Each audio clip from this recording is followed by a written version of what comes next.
अस्सलाम वालेकुम, मैं हूं नूरुल आरफीन सिद्दीकी और आप देख रहे हैं आरफीन नामा। मजाल है जो बंदा थक जाए, दुनिया के किसी और मौजू पर मुझे बात करने ही नहीं देते साहब। आज देखिए फिर एक खाने कमाने का मौका दे तो कल ही दिया था, लेकिन कल कुछ और मामला थे इसलिए नजर नहीं उतार सका। चलिए वो कमी आज पूरी किए देते हैं। कहते हैं मैं आज जनरल बाजवा की एक तारीफ करता हूं। मतलब ये तो ऐसा लगता है कि किसी गंदे बच्चे की क्लास टीचर जब तारीफ करने लगता है और वो मिधत के लिए बाकायदा समा बांधता है। ना वो बच्चे हैं, ना खुदा ना खास्ता गंदे हैं, ना आप उनके क्लास टीचर, आप उनकी तारीफ कर रहे हैं कैसे? और अगर आप कर रहे हैं तो फिर मुझे बोलने का या दुश्मनों को सोचने का मौका तो मिलेगा ना हुजूर। कहते हैं जनरल बाजवा एक सुलझे हुए आदमी है, इसलिए वो ये सब बर्दाश्त कर रहे हैं। कोई और होता तो बहुत रिएक्शन आता, क्योंकि फौज में गुस्सा तो है। वक्त का वजीर आजम यह बात कर रहा है। क्या आपको इस पूरे स्टेटमेंट से, इन तमाम जुमलों को सुनने के बाद यह महसूस हो रहा है कि यह वक्त का वजीर आजम हाकिम वक्त वालिए नाम नेहाद बिला वजह का मदीना बात कर रहा है, और वो भी अपने सेपा सालार जो उसका मातहत है उसके बारे में? नहीं ना, मुझे भी ऐसा नहीं लग रहा, मुझे भी ऐसा नहीं लग रहा। जनरल बाजवा को कोई एतराज नहीं है जब वो चुप करके ये सब कुछ बर्दाश्त कर रहे हैं। इसका मतलब है कि चोर की दाढ़ी में तिनका नहीं है, इसका मतलब उनका जमीर मुतमईन है, इसका मतलब है अपोजिशन जो कह रही है उसको कह लेने दीजिए। आपको कोई जरूरत ही नहीं है कीचड़ में पत्थर मारने की। बुनियादी बात है अकल की, 2 और 2 4 की तरह।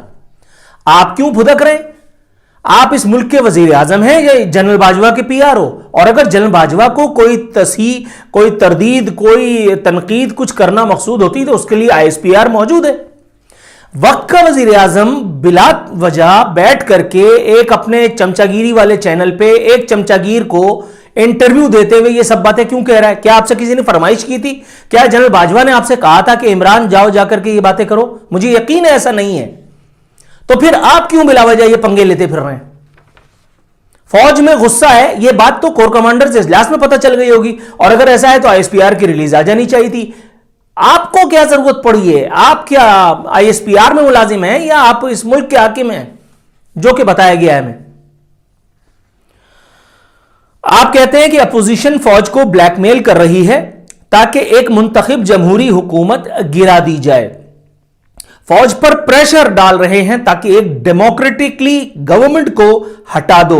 यह सीधा सीधा गद्दारी का केस है, इस पर आर्टिकल 6 लगता है। लेकिन कितने मजे की बात है कि हमारे इदारों ने कितना जबरदस्त इंसाफ किया है कि यही सब हरकतें करने की पादाश में आपको बजाय गद्दारी का मुकदमा चलाने के, बजाय आर्टिकल 6 के निफाज के, आपको मुल्क का वजीर आजम प्रधानमंत्री बना दिया। है ना मजे की बात?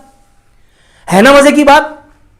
यही सब कुछ आपने भी किया था। नवाज शरीफ भी वोट लेकर के आया था 2-400 ही सही, वो भी एक मुंतखब जमहूरी हुकूमत थी, उसको भी आपने इसी तरह से गिराया था। उस वक्त भी आपने फौज पर इसी तरह से प्रेशर डाला था जिस तरह से आज की अपोजिशन कर रही है। अपोजिशन का तो काम यही होता है, करने दें। अगर आप अपने में मजबूत हैं तो करने दें। अगर आप लोगों के कुलूब को, उनके अजहान को मुसख्खर किए हुए हैं, अगर आपने गुड गवर्नेंस के दरिया बहा दिए तो आपको क्या परवाह? करने दो, बकने दो। आप कह रहे हैं कि उन पर गद्दारी का मुकदमा लगाओ। भाई पार्लियामेंट हमला केस में आपको जब बरी कर दिया अदालत ने, आप पर कोई मुकदमा नहीं चला। उधर आरिफ अलवी जो है वो, उनको सदर होने की वजह से उनको बचत का घर मिल गया, उनको जो इस्तिस्ना मिल गया। अंधी लगी है क्या? आरिफ अलवी और आप मामे लगे हैं पाकिस्तान के। आप दोनों जो कुछ करें वो जायज है, और कोई और भी कुछ भी करे तो वो गद्दारी है। अंधी लगाई हुई है क्या? ये पाकिस्तान है, ये इमरानिस्तान है? सबको बेवकूफ समझा हुआ है क्या? सबको अपने जैसे एंकर समझा हुआ है क्या? मजीद फरमाते हैं, यार ये बड़े मजे का है भाई, बहुत। अगर मैं नवाज शरीफ और जरदारी को एनआरओ दूं तो अल्लाह को क्या मुंह दिखाऊंगा? ये अच्छा है खान साहब, आई लव यू। अल्लाह को क्या मुंह दिखाऊंगा? अच्छा, वैसे और बहुत सारे अमाल हैं जिस पर अल्लाह की पकड़ का डर होना चाहिए था। क्रिकेट की दुनिया में सबसे आगे है वो कौन, समझ रहे हैं ना आप? जब आप क्रिकेट खेलते थे तो आपको क्या कहा जाता था? मैं नहीं कह रहा, अल्लाह की कसम मैं नहीं कह रहा, प्ले बॉय इमेज मेरा था। या तो साल में ख्वाब में कभी कोई खातून अगर नजर आ जाए तो आ जाए, वरना अल्लाह माफ करे हमारे तो नामा अमाल में स्याही ही स्याही है। प्लेबॉय इमेज किसका था? क्रिकेट की दुनिया में कौन सबसे ज्यादा रंगीन और संगीन मिजाज था? किस पर वो अपोजिशन आज भी, हालांकि मुझे यकीन है कि अपोजिशन फ्रॉड करती है, झूठ बोलती है, पूरी दुनिया गलत हो सकती है, मगर मेरे खान साहब बिल्कुल एक आर्टिकल जिसको कहते हैं ना कि आइन के 61-62 पर, जिसको कहते हैं कि फायज एक सादिक इन्वर्टेड कॉमाज में और अमीन इन्वर्टेड कॉमाज क्लोज हैं। लेकिन वो सब सीता वाइट और वो बाबर गौरी ने बताया था। ये एमक्यूएम वाले कराची में सड़कें पोतते फिर रहे थे। आपकी रंगीन और संगीन रातों के जुर्म की सारी कहानियां वो कराची में पहले ही पेल चुके हैं, सबको सब पता है, सबको सब पता है। आप कह रहे हैं अल्लाह को क्या मुंह दिखाऊंगा, अच्छी बात है, लेकिन बहुत देर में ख्याल आया। दूसरी बात, और बहुत सारे अमाल भी हैं ना, और बहुत सारे अमाल भी हैं। आपने झूठ बोला, झूठ का वर्ल्ड कप, अगर सिराजुल हक साहब की जुबानी बयान करूं, हालांकि मैं भी यही कहना चाहता हूं, लेकिन उनके कंधे पर के चला देता हूं कि अगर झूठ का वर्ल्ड कप कोई दुनिया में ले जा सकता था तो वो आप हैं। इतने टैलेंटेड, हाईली टैलेंटेड आप ही हो सकते हैं और कोई भी नहीं। आपने कहा कि यह रियासत मदीना बनेगी, यह रियासत कूफा बनकर के रह गई। आपने कहा कि यहां अमीर और गरीब के लिए यकसा कानून होगा। यहां अल्हम्दुलिल्लाह अमीर के लिए एक अलग कानून है और गरीब के लिए तो कानून है ही नहीं। आपने कहा कि यहां शेर और बकरी एक ही घाट पर पानी पिएंगे। यहां सारे शेरों को आपने उठा करके इधर उधर कर दिया और जितनी बकरियां थी उन सबको आपने अपने साथ लेकर के और उनको पीटीआई का मफलर पहना करके उन सबको अपने दामन में समेट लिया। आप कहा करते थे कि दजला के किनारे अगर कोई कुत्ता प्यास से मर गया, भूख से, प्यास से, तो उमर उसका जिम्मेदार होगा। ये कह कह के आप इख्तिदार में आए थे। आपके दौरे इख्तिदार में साने साहिवाल हुआ, उन मासूम बच्चों को आपने पैसा देकर के चुप करा दिया। उसके बाद कराची में एक तैयारे के हादसे में, मैं 51वीं दफा 52वीं दफा बल्कि कह रहा हूं, 52nd टाइम ये बात कर रहा हूं, कराची में आपकी रियाया 100 आदमी तैयारा गिरा और आप अपनी अहलिया के साथ पिकनिक मनाने के लिए नतिया गली गए थे। आपको उस वक्त ख्याल नहीं आया कि आसमानों पर एक कुव्वत मौजूद है जिसे आपको मुंह दिखाना पड़ सकता है। अगर वो ये मुंह देखे तो ये उसकी सवाबदीद है।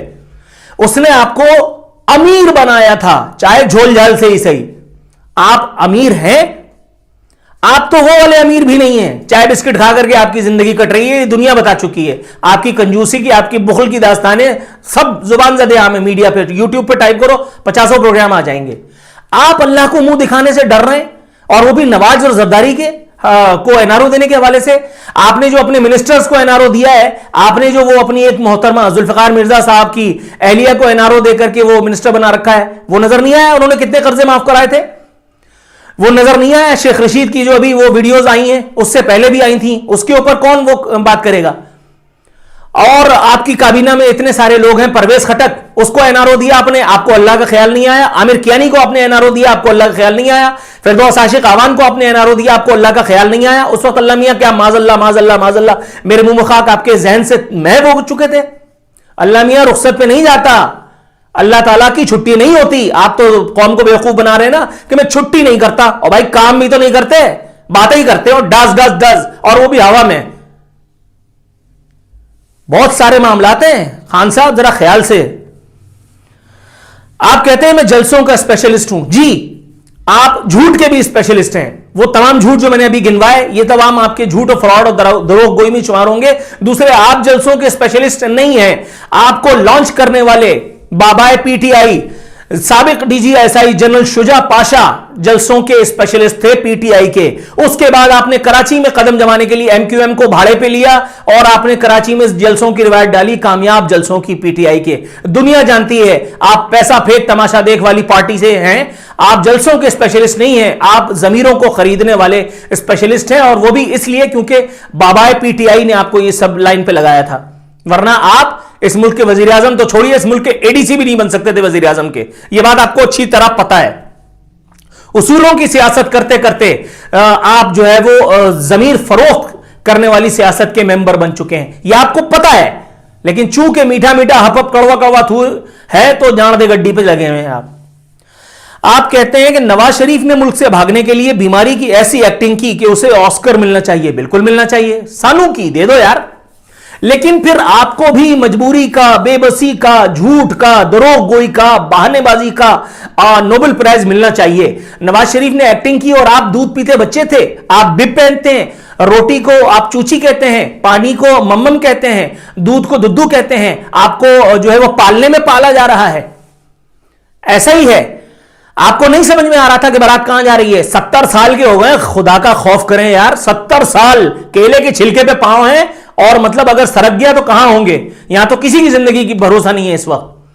झूठ। हजरत अबू बकर सिद्दीक रजी अल्लाह तआला अन्हु का इरशाद मुबारक आपकी खिदमत में पेश करता हूं कि जवान का गुनाह भी बुरा, बूढ़े का सख्त बुरा, बूढ़े का सख्त बुरा। अब आप बूढ़े हैं, यूथियों ने आपको जवान बना रखा है, लेकिन आप बूढ़े हैं, और आप बूढ़े होकर के अगर झूठ बोल रहे हैं, फ्रॉड कर रहे हैं, तो यह आप गलत कर रहे हैं। अल्लाह और उसके रसूल के बताए हुए कानून के मुताबिक कह रहा हूं, अल्लाह और उसके रसूल के बताए हुए कानून के मुताबिक। अगर मेरी गर्दन दाबने की फिक्र में अगर आप हलकान हुए चले जा रहे हैं, तो मैं आपको बता दूं कि ये सब बातें कुरान और हदीस से मैं कर रहा हूं, अपने घर से कोई बात नहीं कर रहा। इखलाकियात इस बात की तायीद करती है मैं जो कुछ भी कह रहा हूं।